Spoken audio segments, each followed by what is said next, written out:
Hello guys, Croft is here. Today we'll delve into some of the dumbest moments in Alien Romulus.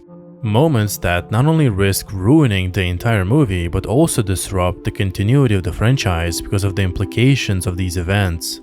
Overall, I actually quite enjoyed Alien Romulus, but that might be partially due to the high anticipation I had for it. However, the more I think about certain aspects of the film, the more I realize that some of them are really stupid and others undermine Ellen Ripley's achievements in previous movies. So here are the 5 worst and dumbest moments in Alien Romulus. The first one occurs in the beginning of the movie. Weyland-Yutani recovers Big Chap, aka the Xenomorph from the original Alien, the same one that Ripley expelled into space. On one hand, it's kind of cool to see the first alien revived, but on the other, it completely undermines Ellen Ripley's victory in the original film. Her victory meant nothing because she didn't actually kill the alien, so her triumph feels diminished. They did not have to bring the Big Chap to justify or explain how they derived the black goo. The narrative could have been that they received David's research or recovered a viable black goo ampule from LV-223 following the Prometheus expedition. There are many better ways to go about it than reviving the Big Chap. The original Alien is such an iconic movie that there is no need to mess with its narrative. However, the Romulus changes the ending of the original film where Ripley defeated the Xenomorph. It was assumed that the creature was dead, however, Romulus suddenly saying, well, actually it wasn't dead, it created a cocoon around itself and froze in it, which feels like a cheap rewrite. This also brings major implications for other movies in the series. For example, in Aliens, the Queen was also expelled into space. Following the Romulus logic, she probably isn't dead either, and is still floating somewhere in the cocoon she created for herself. It's not clear why the writers didn't consider this. They could have even said that they did recover the alien that Ripley expelled, but it was completely dead. Maybe they could have extracted some of its DNA and based on that bioengineer facehuggers, but for some reason the writers didn't go that route. The first 40 minutes of the movie were actually quite original, but after that, things start to feel like rehashes of scenes from previous Alien movies. Romulus does have some original elements like xenomorphs in zero gravity, the cocoon stage, and other unique aspects, but some scenes are almost complete copies of others from the franchise.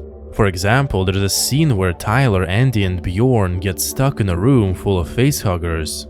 This scene completely mirrors the one from Aliens of 1986. In both scenes, the room turns red and is filled with water. In Aliens, it's because Ripley activated the fire alarm, but in Romulus, the presence of water is unexplained. Also, in both scenes, the characters are trapped because the doors are locked. Both scenes also feature a character being attacked by a facehugger, but managing to pull it away, stopping the impregnation. In Aliens, it's Ripley, but in Romulus, it's Bjorn. It's unclear if this scene was done like that on purpose or if it's just a coincidence, but it's really hard not to notice the similarities. Another controversial element is a synthetic Rook, who is basically a revived version of Ash from the first Alien. Bringing back old villains is a common movie technique, but Romulus takes it on another level by bringing back both villains. I'm not gonna lie, it was kind of exciting to see Ash, even with the terrible CGI. But the more I think about it, the sillier it seems. The movie already has so many elements from previous Alien movies that, with Rook, aka Ash, being back, the film feels like an amalgamation or a collage of stuff that we've already seen. There's also a scene where Kay is right below the Xenomorph with only a metal grid separating them. This scene strongly reminded me of the one with Newt in Aliens, where she's in a similarly wet environment with a Xenomorph attacking her. But these aren't even the biggest problems with the movie. The biggest plot hole is that the Romulus lab managed to create facehuggers without alien eggs. One of the most crucial and iconic characteristics of the xenomorph organism is the alien eggs from which the facehugger hatches.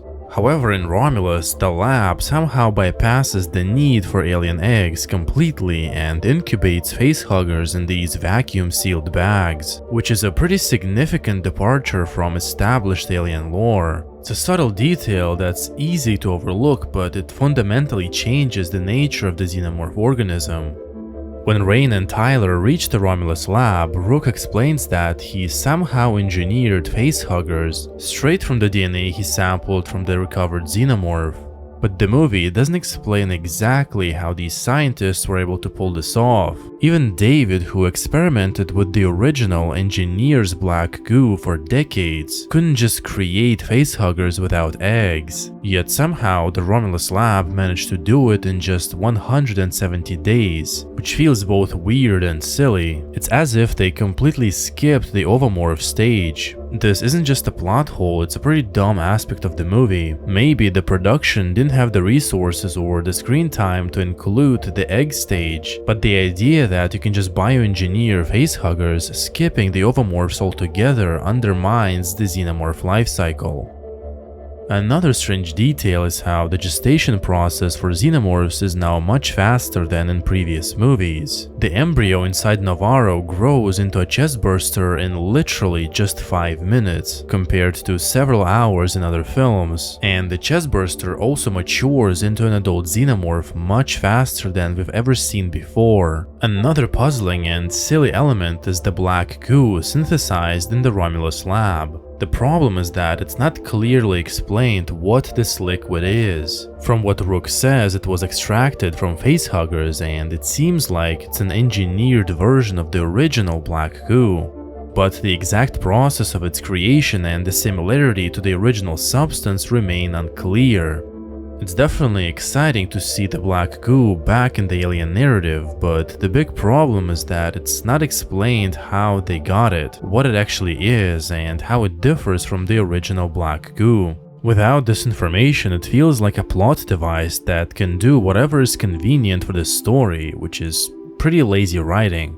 Like I mentioned previously, the most annoying aspect of the movie is copying scenes from other entries in the franchise, and here are some of them. When Tyler explains to Rain how to use a pulse rifle, the scene is almost identical to the one in Aliens. Both scenes are almost shot for shot identical, which is extremely unoriginal. The rifle itself could also be considered a plot hole. The pulse rifles in Romulus are more advanced than what the colonial marines used 30 years later in Aliens. For example, the rifles in Aliens didn't have aim assist, which could have been extremely helpful. The shot when a Xenomorph impales Tyler with its tail is also extremely similar to the scene in AVP, when a Yautja is impaled and is brought face to face with an alien. Another copied shot is the Xenomorph reveal earlier in the movie, which is strikingly similar to the iconic shot from the first Alien. I'm not sure why so many scenes and angles are almost recreations of other clips from the franchise, and here are some more examples. Rook also looks a lot like Bishop from Aliens, with only his upper body intact and wires spilling out. When he's first reactivated, he spits out white android fluid, just like Ash did in the original Alien. There is another copied moment when Rain falls through the elevator shaft and the Xenomorph catches her. The alien gets really close to her face, basically mirroring the shot from Alien 3. It's also unclear as to why the Xenomorph decided to catch Rain. We can theorize that maybe she was a suitable host to span a queen, but there is no clear explanation, making it another plot hole. Not only does the movie recreate many famous Alien shots, but it also steals a bunch of catchphrases. For example, Rook talks about the Xenomorph as the perfect organism, and later delivers Ash's famous passive-aggressive line, "You have my sympathies," after denying Rain the passage through a door. There is another moment that I thought was kind of corny, is when Kay reaches the Corbellan, and Rook tries to tell her to autopilot the ship back to Earth. When she asks him, "Who are you?" the synthetic responds, "A friend," in the most cheesy and corny way, with the most ridiculous expression on his face. However, the most frustrating misuse of a catchphrase happens when Andy kills the Xenomorph and delivers Ellen Ripley's iconic line, "Get away from her, you bitch." While it might seem like a fun homage, it actually diminishes Ripley's legacy. Since Alien Romulus is set before Aliens, Andy technically says the line first, which takes away from the power of Ripley's moment, making it feel like she's copying Andy, rather than owning the legendary line. It might seem like a small detail, but for some reason it really bothers me that Andy ends up retroactively stealing Ripley's line. A corny joke would have suited Andy's character much better after killing the Xenomorph. But instead, the writers chose to give him Ripley's most famous line, and it just doesn't feel right. However, I thought that the hybrid offspring creature was a really cool addition to the movie. That thing was extremely ugly, scary, and disturbing. And to me, it was actually the scariest part of the movie because of how unsettling it was. Thank you guys for watching. What do you think about these plot holes and problems with the movie? Also, like this video if you enjoyed it and subscribe to the channel for more content. My name is Croft and I'll see you in the next video.